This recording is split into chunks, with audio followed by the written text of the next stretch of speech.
உங்களோட வேல்யூ என்ன, அதை எப்படி ப்ரொடெக்ட் பண்றது அப்படின்னா இந்த லாயல்ட்டிக்காக வேல்யூவை சாக்ரிஃபைஸ் பண்ணிட்டே இருப்பாங்க. அந்த மாதிரி ஒரு சம்பவம் எனக்கு இப்ப நடந்திருக்கு. Still I have taken this call because I couldn't take it actually. I've come for after 10 years. Husband பண்ண சாக்ரிஃபைஸ். நீங்க ஹவுஸ் ஒய்ஃபா இருக்கலாம், ஒரு பிரைவேட் கம்பெனில ஒர்க் பண்றவரா இருக்கலாம், இல்லைன்னா ஒரு பிசினஸ் மேனா இருக்கலாம். நீங்க எந்த பொசிஷன்ல இருந்தாலும் உங்களோட வேல்யூ என்ன, அதை எப்படி ப்ரொடெக்ட் பண்றது அப்படிங்கிறத பத்தி இந்த வீடியோல பேச போறேன். நான் ஒரு எக்ஸிகியூட்டிவ் சர்ச் கன்சல்டன்ட், தமிழ்ல சொல்லணும் அப்படின்னா மேல்நிலை ஆட்கள் தேர்வு ஆலோசகர் அப்படின்னு சொல்லணும். ரெக்ரூட்மெண்ட் பிசினஸ் பண்ணிட்டு இருக்கேன். என்னோட கிளைண்ட் மீட்டிங்காக வந்திருக்கேன். அதை எதுக்கு நான் உங்கள்கிட்ட சொல்லணும் அப்படின்னு நீங்க கேட்டீங்கன்னா ரீசன் இருக்கு. இந்த வீடியோல நான் உங்களுக்கு சொல்றேன். நம்ம ரொம்ப நாளா தொடர்ந்து ஒரு வேலையை பண்ணிட்டு இருப்போம். எவ்ரிடே 10 to 12 hours ஒர்க் பண்ணுவோம், நிறைய சாக்ரிஃபைஸ் பண்ணிருப்போம். அந்த மாதிரி ஒரு வேலை பார்க்கும்போது over the period of time, கொஞ்சம் வருஷம் கழிச்சு நம்மளுக்கு ஒரு லாயல்ட்டி உண்டாகும். அது கூடயே சேர்ந்து ஒரு வேல்யூவும் உருவாகும். பல நேரங்கள்ல என்ன ஆகுது அப்படின்னா இந்த லாயல்ட்டிக்காக வேல்யூவை சாக்ரிஃபைஸ் பண்ணிக்கிட்டே இருப்பாங்க. என்னன்னே தெரியாம விட்டு கொடுத்துக்கிட்டே இருப்பாங்க நிறைய டைம், இந்த லாயல்ட்டியை காப்பாற்றணும் அப்படிங்கிறதுக்காண்டியே. அந்த மாதிரி ஒரு சம்பவம் எனக்கு இப்ப நடந்திருக்கு. 10 வருஷமா ஒரு கிளைண்ட்டுக்கு நான் கண்டினியூஸா சர்வீஸ் கொடுத்துட்டு இருக்கேன். நிறைய பொசிஷன்ஸ் க்ளோஸ் பண்ணியிருக்கேன். அவங்களோட ஹையரிங் நீட்ஸை வந்து சாட்டிஸ்ஃபை பண்ணி பொசிஷன்ஸ் க்ளோஸ் பண்ணியிருக்கேன். மார்க்கெட் சேஞ்ச் ஆச்சு, இன்ஃப்ளேஷன்ஸ், அதை பற்றிலாம் எதுவுமே கவலைப்படாம சேம் கமர்ஷியல்ஸ் என்னோட கமிஷனை வந்து நான் இன்க்ரீஸ் பண்ணவே இல்லை இந்த நாள் வரைக்கும். ஏன்னா லாயல்ட்டி அண்ட் ரிலேஷன்ஷிப் காண்டி. இண்டஸ்ட்ரி மூலமா எனக்கு ஒரு நியூஸ் தெரிய வந்துச்சு. நான் சர்வீஸ் கொடுத்துட்டு இருக்கிற கிளைண்ட்டு இன் பிட்வீன் வேற ஒரு கன்சல்டன்ட்டை ஆன்போர்ட் பண்ணியிருக்காங்க. ஓகே ஃபைன், காம்படிஷன் எல்லா இடத்துலையுமே இருக்கும், அதை பற்றி எனக்கு எந்த ப்ராப்ளமும் கிடையாது. ஆனால் எனக்கு கொடுத்துருக்கிற கமர்ஷியல் விட ஒரு பெரிய கமர்ஷியல், ஒரு பெரிய பர்சன்டேஜ், ஒரு கமிஷன் வந்து அந்த கன்சல்டன்சிக்கு கொடுத்துருக்காங்க.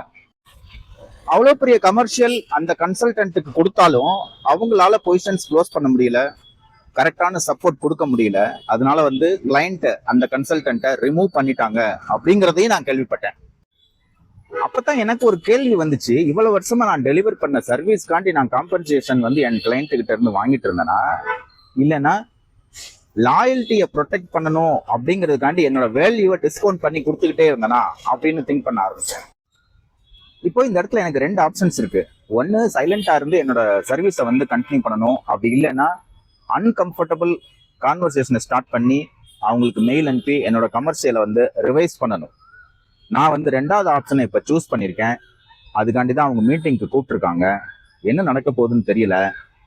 எது நடந்தாலும் நான் வந்து என்னோட இமெயிலில் வந்து கிளியராக அவங்களுக்கு நான் மென்ஷன் பண்ணியிருந்தேன், கமர்ஷியலை ரிவைஸ் பண்ணுற வரைக்கும் என்னோட சர்வீஸ் வந்து கண்டினியூ ஆகாது அப்படின்னு. இருந்தும் அவங்க வந்து மீட்டிங் கூப்பிட்டுருக்காங்க. பார்க்கலாம் என்ன பேச போறேன் அப்படிங்கிறத உங்களுக்கு நான் அப்டேட் பண்றேன்.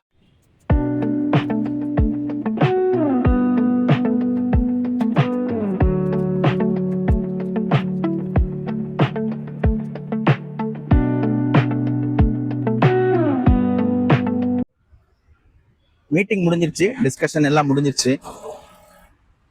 நான் எதிர்பார்த்த மாதிரியே அப்ரூவல் பெண்டிங்ல இருக்குன்னு சொன்னாங்க. அதுக்கு சில ரீசன்ஸ் சொன்னாங்க. மேனேஜ்மெண்ட் மாறி இருக்கு, சேஞ்ச் ஆயிருக்கு, அதனால கொஞ்சம் டைம் ஆகும் அப்படின்னு சொல்லியிருக்காங்க. ஓகே ஃபைன், எவ்வளோ டைம் ஆனாலும் பரவாயில்ல, இருக்கட்டும். நான் அனுப்பின கமர்ஷியல்ஸ் இட் ரிமைன் சேம் அப்படிங்கிற மாதிரி அவங்கள்ட்ட சொல்லி வச்சிருக்கேன். என்னோட எக்ஸ்பீரியன்ஸை இவ்வளோ நேரம் உங்களுக்கு நான் ஷேர் பண்ணது ஒரு கம்ப்ளைண்ட்டை உங்க முன்னாடி வைக்கணுங்கிறதுக்காண்டி கிடையாது, ஒரு கொஸ்டினை உங்கள்கிட்ட கேட்கணுங்கிறதுக்காண்டி மட்டும்தான். இவ்வளவு வருஷமா நீங்க யாருக்கெல்லாம் லாயல்ட்டி டிஸ்கவுண்ட் கொடுத்துட்டு இருக்கீங்க அப்படின்னு செக் பண்ணி பாருங்க. ஒரு ஹார்ஷ் ரியாலிட்டி என்னன்னா, you don't get what you deserve, but many times you get what you negotiate. நீங்க ஒரு ஹவுஸ் ஒய்ஃப், ஒரு வாரத்துக்கு நீங்க வீட்டுல இல்லைன்னா உங்களோட வேல்யூ என்ன அப்படிங்கிறது உங்க ஹஸ்பண்ட் புரிஞ்சுக்குவாரு. அதே மாதிரி ஒரு ஹஸ்பண்ட் துபாயில இருக்காரு, இல்லைன்னா வேலைக்காக வேற ஏதோ ஒரு வெளியூர்ல தங்கி ஒர்க் பண்ணிட்டு இருக்காருன்னு வச்சுக்கலாம். அப்பதான் அந்த ஒய்ஃப் புரியும் ஹஸ்பண்ட் பண்ண சாக்ரிஃபைஸ், அவங்களோட பிரசன்ஸ் எவ்வளவு முக்கியம் அப்படின்னு. இதுதான் வேல்யூ. ஒரு கம்பெனில நீங்க 10-15 வருஷமா ஒர்க் பண்ணிட்டு இருக்கிறவரா இருக்கலாம். ஒரு கம்ஃபர்ட் ஜோன்ல இருப்பீங்க. எல்லாமே கரெக்டா இருக்கும். நீங்க அந்த கம்பெனிக்கு லாயலா இருப்பீங்க. ஆனா உங்க வேல்யூ எப்படி ஃபைண்ட் அவுட் பண்றது? ஒரு இன்டர்வியூ அட்டன் பண்ணி பாருங்க, உங்களோட வேல்யூ என்னன்னு உங்களுக்கு புரியும். நீங்க இயர்ஸ் ஆஃப் ஹார்ட் ஒர்க்கு அப்புறம் நீங்க அண்டர் வேல்யூடுன்னு எப்பயாவது ஃபீல் பண்ணிருக்கீங்களா? சேலரி இன்க்ரீஸ், நெகோசியேஷன், இதுல எப்பயாவது ஸ்ட்ரகிள் பண்ணிருக்கீங்களா? கமெண்ட்ல சொல்லுங்க. உங்களோட எக்ஸ்பீரியன்ஸ் இன்னொருத்தவருக்கு பாடமா அமையும்.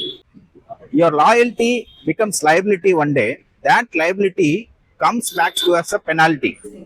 No, it's not only lowercase. The other consultant who supported you, he was paid much higher than what I'm drawing now. Correct. It should be at par, right? Correct. You know, it's not justice actually. Correct. True. They should have done it actually to protect the relationship. Yeah. So I don't know how to put across. I don't know. So that's the reason I see. Though this client is my big client, prestigious client, first client, all that I can say. Correct. Still, I have taken this call because I couldn't take it actually. The things what happened, it was not easy for me to take it.